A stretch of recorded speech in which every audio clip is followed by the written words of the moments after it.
Sa rally ng Ano nga yung sinabi ko sa rally na naninlang ako ng Pilipino? Lagi. Nami-mislead mo yung mga tao. Nililinlang mo yung mga tao. Ang dahilan ay hindi mo man lang masabi kung ano yung aking mga panlilinlang na sinasabi mo rito. Pakulo at panlilinlang. Attorney, abogado ka pala na nagtuturo sa Ateneo. At sinasabi mo ang diferensya ng private sa public figure. Pagka public figure ay hindi basta-basta. Kahit nabirahin mo, parang may lisensya ka na. Parang gano'n sinasabi mo. Pero pag private, talagang kinakailangan may malis ka agad yun. Siguradong. Kaya lang nung ikaw ay nag-vlog, ito yung title ng vlog mo sa akin eh. Huwag maniniwala sa pakulo at panlilinglang ni Marcoleta. Ano ang panlilinglang ko, attorney? Public, may malis ka na eh. Una, hindi mo ako kilala. Ikaw, hindi rin kita kilala. Pero dito lang sa title na title pa lang. Huwag maniniwala sa pakulo at panlilinlang ni Marcoleta. Attorney, kahit kailan wala akong nilinlang na mamamayan ng Pilipinas. Wala kang karapatan na akusahan mo ako ng ganito. Kung ang pinag-uusapan ay gusto mo lang ma-informahan ng mga nagpapalo sa iyo kung sino-sinong maraming nagpapalo. Pwede mo ba sagutin ito muna? Ano yung panlilinlang na sinasabi mo rito? Marami na po kasi akong naging hindi ko ano yung particular na. Ito pakikita ko sa iyo, ayan Hindi ko po alam kung anong particular doon na. Attorney, gumawa ka ng vlog. Yes po, ako po. Responsibilidad mo sa public ito, lalong-lalo na yung naniniwala sa iyo. Hindi ako maniwala kung paano mo silang napaniwala. Pero itong sinabi mong ito, may pakulo ako at panlilinlang. Ito yung sagutin mo. Hindi ako naniniwalang hindi mo naaalala ito. Actually po, doon yata yan sa rally ng Iglesia ni Cristo na naging subject din ako po ng programa ninyo sa yung dalawang pong kasama, Honorable Congressman Marcoleta. Ako po yung naging subject nyo doon ni Saganang Mamamayan. Kasi ako yung nag-comment na sabi ko, dapat yung Iglesia ni Cristo, kung talagang malaki yung mobilization nila, doon nila gawin sa Luneta. Huwag sa Liwasan. Yun yung kasi, pag sa Liwasan Attorney, kasi huwag mong nililihis ang usapan. Ang pinag-uusapan yung panlilinlang na sinasabi mo at pakulo. Walang kinalaman yung rally ng INC dito. Doon ko po kita, Honorable Congressman Marcoleta. Anong panlilinlang ang ginawa ko doon sa rally? Yung po yatang speech nyo doon sa speech. Hindi pa yata. Kailangan siguruhin mo. Nagsalita ko doon. Anong parte ng speech ko ang nilinlang ko ang mamamayang Pilipino? Honorable Congressman Marco, yung reaction ko po yata, yung speech nyo po doon sa stage. Ano nga, kung alam mo yung speech ko, ano yung panlilinlang doon? Tingnan ko po dito sa kung ano yung, ang dami ko na po kasing naging content tungkol sa inyo. Hindi ganun. Ako kapag sinabi ko, alam ko ang pinagbabasihan ko. Kahit matagal na yon, maaalala ko. Pag nilinlang ako ng isang tao, alam ko, problema sa inyo, hindi ko nilalahat ng vloggers, Ako, hindi ko minamasama yung vlogs. Yan ay part ng ating free speech. Expression. At yan ay ginagaranti ng ating saligang batas.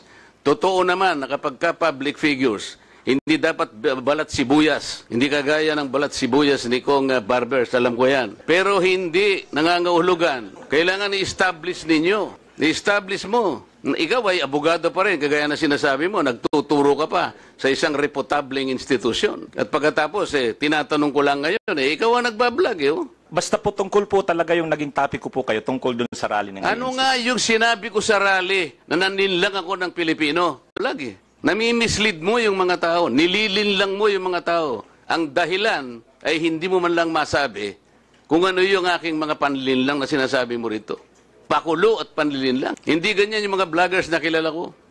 Yung mga vloggers umaatake rin sa akin, pero hindi ako balat sibuyas. Sapagkat may basihan ang kanilang sinasabi. Yung pinag-uusapan siguro namin dito. Gusto nila niyang tingnan siguro kung ano yung mga seeds ng mga aming pinag-uusapan dito. Hindi ako balat sibuyas, pero ito, wala akong makitang panlilinlang na ginawa ko sa ating mamamayan. Ikaw, ang lakas ng loob mo na mag-vlog. Abogado ka pa naman. Panoorin ko po mamaya itong kung ano yung yan ang hirap specific. sa atin, Mr. Chair. Ano po kasi. Isip-isipin mo, bigla ka na lang gagawa ng isang vlog na ngayon ay tatanungin kita ng diretso, wala ka man lang masabi, kahit isang panlilin lang. At ang inaakala mo, baka sakaling doon sa rally. Ibig mo sabihin, naharap ako sa rallyng pagkalaki-laki para manlinlang lang ako ng mamamayang Pilipino? Hindi ka karapat dapat na abogado . Hindi ka dapat magturo sa Ateneo. Sinasabi ko sa iyo ngayon, Ako hindi ko inaukusahan ng mga vloggers. Kahit masasakit ang sinasabi nila, ngunit merong basihan. Meron silang pinagmumulan na basihan. Kamukha nung isang vlogger, Mr. Chair. Nakita niya yung isang isang billboard na na-install doon sa SLEX. Isang female vlogger, Mr. Chair. Napanood ko. Etong si Marcoleta kanya, walang kahihiyan ito. Tanga pala eh. At ikinahihiya na rin siya ng mga kapatid niya sa Iglesia ni Cristo. Sapagkat, akalain mong gagawa siya ng billboard, isasama niya kanya si Pastor Kibuloy. Hindi ba niya alam na si Pastor Kibuloy ay ganyan. So, kinakailangan, Mr. Chair, na sagutin ko. Ang pagkakasabi ko lang po na sagutin ko, miss ka ako, hindi kita kilala, pero medyo nasaktan lang ako, pero nandun na lang, pagpapasensya na kita, sapagat ako ay public figure. Kung kulang ka ako ang ginanito mo, okay lang eh. Kaya lang kita sasagutin sapagkat yung mga nakikinig sa'yo, baka malinlang mo, baka sila'y mailigaw mo sa paniwala na ako nga ang gumawa ng billboard na yan.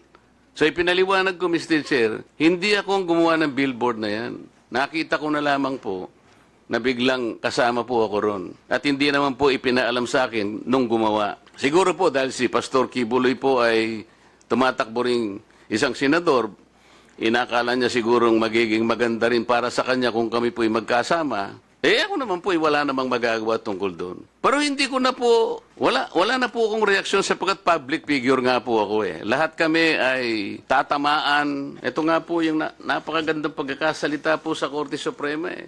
Mr. Chair, basahin ko lang, maliit lang po ito. The interest of society, ito po yung United States versus Bustos. The interests of society and the maintenance of good government demand a full discussion of public affairs. Complete liberty to comment on the conduct of public men is a scalpel in the case of free speech. The sharp incision of its probe relieves the abscesses of officialdom. Men in public life may suffer under a hostile and an unjust accusation. The wound can be assuaged with the balm of a clear conscience. Turo ka pa sa isang reputableng institution. Dito lamang sa title mo eh. Huwag maniniwala sa pakulo at panlilinlang ni Marcoleta. Pagkatapos tatanungin kita ngayon, kung anong panlilinlang ang ginawa ko, wala ka man lang masabi. Kaya naman kitang idemanda pero hindi na kita pagtitsagaan eh. Kung ikaw lang. Gusto ko lang malaman ng mga tao na walang basihan tong ginagawa mo. Para sa akin, sapat na. Nakabayaran sa'yo. O total, hindi na siya makakibo, Mr. Chair. Tatigilan ko na siya.